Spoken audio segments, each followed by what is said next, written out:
So, 1 year ago today, 1 year ago today, this happened. Can you go ahead and show that little video? Watch the screen. When I consider the church's peculiar call, um, countercultural call, that causes us to swim upstream from all kinds of trends throughout history. When I consider how the church could lose its saltiness in the world by compromising on the often odd nature of kingdom ethics. When I consider the harm done by the church on the LGBTQ plus community, and I listen to the stories of queer Christians about the weight that they carry into spaces like this, when I do all of that wrestling for myself, and I have been wrestling for several years, the place that I come to that I could honestly spend another 10 hours talking about is that I no longer consider homosexuality to be a sin, that they deserve full inclusion in the church. And as pastor of Shift Church, this must be a place for anybody that identifies as L or G or B or T or Q would not be disqualified from any level of belonging, volunteering, or leadership based on that identity alone. And so you're loved and you're seen. So that was 1 year ago today. That topic wrapped up our first Taboo series on human sexuality. Some of you were here, but many of you were not. And that's because after this talk, we lost a ton of people. And not because they're bad people, so I don't want to ever dehumanize anybody. Everybody knew what was going to happen. Some disagreed theologically. I think the others weren't quite ready to kind of untangle that teaching. This talk was 55 minutes long, and today won't be, I promise. All right? But I worked on that teaching for 3 months and rehearsed it countless times. I recorded it on my phone so I can listen to it over and over and over. And not because I was worried about memorizing it, but I wanted to make sure that I knew it well enough, because it's an hour-long talk. That's a lot of information. And I wanted to make sure that I knew it well enough that I could present it well, right? Because regardless of where you stood, theologically on the idea, I wanted to make sure that everybody was represented fairly, so that regardless of what you thought, that I at least represented your view well. And I was so nervous. I have never been more nervous to give a talk in my life for anything. And looking back, a year later, I feel kind of silly about how worried I was about it, but I really was. I didn't know what was I didn't know what to expect. Everybody knew what was going to be said that morning, but you don't really know until you're right in the middle of it, right? And we had so many first-time guests that day, so I was just like, well, you picked a great Sunday to visit. Welcome to Shift. And there was a lot riding on this talk. Who we wanted to be, the work that we wanted to do, the church, the kind of church that we felt led to become, all of that hinged on this 55-minute talk. So I felt all that pressure. And when I got to that point in the talk, I could feel my heart just jackhammering in my chest. I don't know. You couldn't really hear it. I think I did a good job of maintaining calm, like the duck, you know what I mean, on the pond and the feet underwater, but above it, yeah. And you couldn't tell in the video, but I was rocking massive pit stains. It was horrible. We got some initial backlash, and over the following months we had several people leave, and then we got a little bit more backlash. Several working relationships were completely cut off. The church dwindled to about 25 people total, but we were invited to do some really good work. I got to speak out against the Don't Say Gay bill that's creating so much harm right now. We got to be a part of PFLAG, which is a support group for parents and queer families. We got involved with the Gainesville Area AIDS Project, which serves families and clients living with HIV and AIDS. We got to help raise roughly $40,000 for the Pride Center when it was the victim of a hate crime this past summer. We helped launch a Pride student meetup which is a safe space for LGBTQIA students. We meet once a month, and this past Friday we decorated cookies. So there was all kinds of indoctrination there. And we are currently, that's sarcasm. I don't know if maybe that flew over your head. But we are currently working on expanding that. We participated in our first Pride Fest. We gave away so many hugs and ring pops. Who knew ring pops were so popular? But they were. We have made wonderful friendships, amazing connections, and made this place an actual safe place for queer people, for all people, wanting to pursue faith in Jesus despite what's been done to them in the past. And this past year yes, I know, right? This past year has maybe been has been the most challenging year of our 22 years in ministry, but overwhelmingly has been the most rewarding. And so today we wanted to wrap up this year's Taboo series with this Human Sexuality 1 year later. We kicked it off the first week of February. We kicked it off with a Facebook Live because many of us were quarantined at home with the vid. That was awesome. 2 weeks ago, we talked about the error of the modern view of biblical inerrancy. And last week, we answered the question, is hell real? And if you weren't here for that, the answer is no. Yes. Maybe. You'll have to watch it, all right? Because that's literally the conclusion we came to. You'll have to watch it. It's on YouTube. Yeah. Huh? It's all on YouTube. So today we're going to dive into this Human Sexuality 1 year later. Now, we had a lot of reasons to move our position, and if you would like to learn more, what we're going to do is we're going to repost that in our virtual campus. We'll repost that original teaching so that you can walk through that. And if you're wanting to, in our deconstruction groups midweek on Wednesdays, we're going to be doing a deep dive into this in just a few weeks, so you can be a part of that too. But the question for us that we had to answer was, why was it so important for us to risk our comfortable position to become LGBTQIA inclusive? And why do we need to keep pushing forward? I think part of that was because it was so comfortable for us. Like, we had everything that we needed. We had just moved into this space. We hadn't even been here a month, if you remember. We had just painted all the stuff and moved everything in and made it as nice as possible. Giving was amazing. Life was grand. We had a ton of people. But God was doing something in us that we just couldn't ignore. Now, I'm a history nerd. I love reading about history. I love learning about history. And one of the things that I have often asked myself is, what would I have done in pre-war Germany? Or if you want to bring it closer to home, what would I have done during the 60s? Would I have marched with those fighting for equality, or would I have joined the masses opposing that? Would I have been there with Dr. King, or would I have been fighting against those that wanting the same rights? Now, I do want to say this, a small trigger warning, that we're going to be looking at some statistics here in a little bit, and suicide is mentioned. Now, there's a passage in Matthew's account of Jesus where Jesus is talking about how to distinguish good and false teachers by their lives, the things that their lives produce. And if this is true of people, if this good fruit, bad fruit thing is true of people, then it has to be true of systems and organizations as well, because those things are created and run by people and then influenced by the people that are in charge of them, right? So this is what Jesus said to the people listening. Beware of false prophets who come disguised as harmless sheep, but are really vicious wolves. You can identify them by their fruit, that is, by the way that they act. Can you pick grapes from thorn bushes or figs from thistles? A good tree produces good fruit, and a bad tree produces bad fruit. And a good tree can't produce bad fruit, and a bad tree can't produce good fruit. So every tree that does not produce good fruit is chopped down and thrown into the fire. That's not a reference to hell.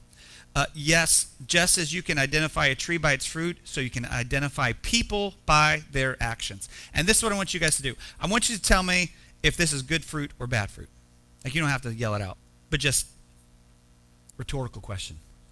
Last year, according to the Trevor Project's 2022 state-by-state survey, Last year, 48% of LGBTQ youth seriously considered suicide, and 14% tried. 50% of that group that considered it and 18% of the group that tried it were in the 13 to 17 age range. And if you happen to be transgender or non-binary, those numbers are increased significantly. Now think about that. 13 years old. My son is 13 years old. He loves to play Roblox with his friends. He rides bikes in the neighborhood. They hang out at Zaxby's and Gainesville Tabletop. These are babies that we're talking about. And in 2022, there were over 300 bills introduced targeting queer people. Now, fortunately, only 29 of them actually were passed into law. But unfortunately, that momentum isn't slowing down. If anything, the pace of those bills is getting worse. Now the laws that are being proposed are actually targeting a parent's right to make the best decision that they can for their child's life. So, parental rights. Now, when the Trevor Project released this study, right, it was for 2022. When they do it again for 2023, I expect that these numbers are going to be significantly worse. Now, does that sound like good fruit? You do not have to agree with me theologically to understand that the current system that we have produces bad fruit, right? We are talking literally about life and death. But those are just numbers, right? It's easy to compartmentalize those things because they're just numbers on a screen. Well, let me share a story with you. I have a friend, and we'll call her Nancy. Nancy grew up in a Church of Christ, which is a lot like the Christian church. They have the same association. And historically, both of our churches have this stigma of being very cult-like and calling themselves the only church. All right, obviously, we're not part of that anymore. But when Nancy was growing up in the Church of Christ, it was much worse. All right, one day, Nancy met another woman when she got older, and we will call her Susie. Nancy said that when she met Susie, that it was love at first sight. She fell instantly in love, and she knew she was in trouble because she knew that it was wrong, because God hated homosexuality, and her church made that clear. So Nancy, who had followed Jesus her entire life and was a devout Christian, didn't know what to do, and when her feelings for Susie happened, she didn't know where to go. She couldn't deny her love for Susie, but she didn't want to leave her church. Her lifelong church, by the way. And as many of these stories go, Nancy was forced to leave her church. And she did. She lost friends and she lost family for 30 years. She told me that she wandered in her own spiritual wilderness for 30 years. 30 years of believing that God hated her. 30 years of worrying about what comes next. 30 years of feeling lost. Now, thankfully, Nancy had support, but most don't. Nancy was able to survive her spiritual wilderness, but many don't. Nancy told me recently that she missed Jesus and wanted him back, which broke my heart. And thankfully, she found a place that she was able to find a place for her and Susie, and she is currently reconnecting with her faith and finding healing, but many don't. And that is the fruit of our system. Millions of real people, just like Nancy. Some find their peace, but many don't. And I am not willing to be a part of that. I'm not willing to be a part of that bad fruit. I'm not willing to stand before my Creator and be responsible for any of that. And furthermore, I don't believe that Jesus is asking anybody to. In Luke chapter 4, Luke's account of Jesus, in Luke chapter 4, we see Jesus is showing back up at his hometown synagogue. They ask him to do the reading. He takes a scroll. He opens up. The scroll is an Old Testament book called Isaiah. He opens it up, and this is what he reads. The Spirit of the Lord is upon me, because he has anointed me. This actually, by the way, just a little side note, this is actually the gospel, just so you know. Okay, this is what the gospel is. out of the mouth of Jesus. The Spirit of the Lord is upon me because he has anointed me to bring good news to the poor. He has sent me to proclaim release to the captives and recovery of sight to the blind, to set free those who are oppressed, to proclaim the year of the Lord's favor. Now, if you continue to read, you'll see that people were really excited about this, right? Because this thing that they had been waiting on God to do was happening in their midst. This inbreaking of God's Spirit, whatever it was going to be centered around their hometown boy. They grew up with this guy. So whatever was getting ready to happen, they were going to be at the center of it. And who doesn't love being at the center of something like this? So they were like high-fiving each other and high-fiving Jesus until verse 28, when it says this: when they heard this, all in the synagogue were filled with rage. They got up, drove him out of the town, led him to the brow of the cliff on which their town was built so that they might hurl him off the cliff. And the reason that they go from high fives to high cliffs is because Jesus said this: certainly there were many needy widows in Israel in Elijah's time, when the heavens were closed for 3.5 years and a severe famine devastated the land. Yet Elijah was not sent to any one of them. He was sent instead to a foreigner, a widow of Zarephath in the land of Sidon. And many in Israel had leprosy in the time of the prophet Elisha, but the only one healed was Naaman, a Syrian. Make sense? No.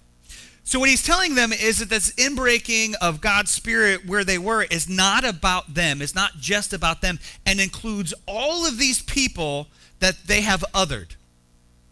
Because the woman that Elijah was sent to during this famine was not a Jewish person. She was outside of God's chosen people. And when Naaman was healed, right, he talks about this guy with leprosy. And there were lots of people with leprosy, but only one was chosen to be healed.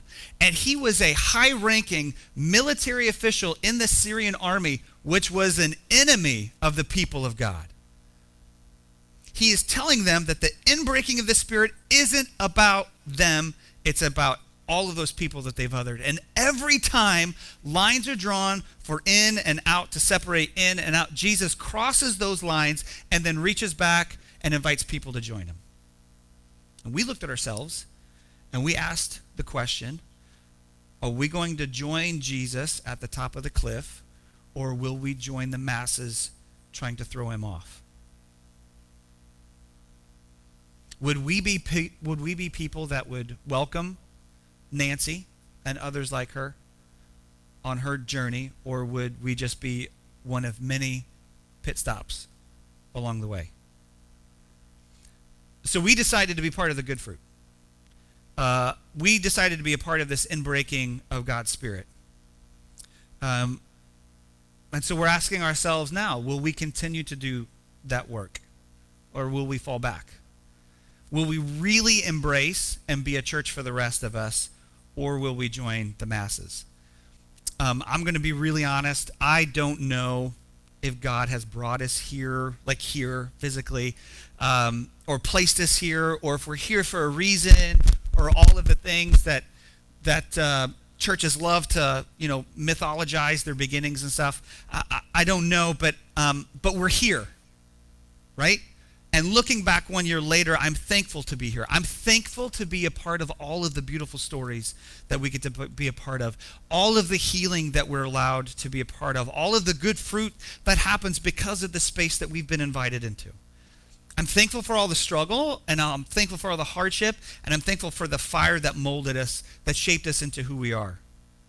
Now listen, we said it a year ago, and I'll say it again. We don't have to see eye to eye on this. This is not an either-or situation. There is room at the table for all of us. We just need to be willing to love our neighbors ourselves. Like, we must commit to finding that narrow path by treating others the way that we want to be treated. And we say it all the time, the golden rule, how we treat others, is the narrow road. Now, that other path is wide, right? And lots of people find it, and it leads to destruction. And I'm going to say this. I don't say this lightly. There is a coming destruction in the here and now. We're not talking about some esoteric destruction later. We're talking about destruction now. If this culture war continues, there's coming destruction. if people in power continue to gain more power on the backs of the marginalized, if we continue to treat people like this, we will see destruction. And Jesus warned the Israelites of this. When he talks about that, he's talking about the coming destruction of Israel, of Jerusalem in 70 AD. And he warned them about it. If they didn't change their system, this was going to happen. And that same warning applies today. Listen, we don't all have to be a part of the same things, but we have got to lead in a different way. Our current way leads to death. There are people alive right now that this time next year will not be alive if this continues. That's not for dramatic effect. That's not exaggeration. It is a fact. We cannot come here and talk about a God of love and go out there and live a God of hate. If God is love, then the opposite of God is hate. Now, honestly, we've got a lot going against that. There's a lot pushing back against that. I read this passage last week. I'm not going to read it again, but 1 Corinthians 13, everybody knows this one, says that love never gives up, right? Love never loses faith. It's always hopeful, and endures through every circumstance. And then it ends with this, that three things will last forever: faith, hope, and love.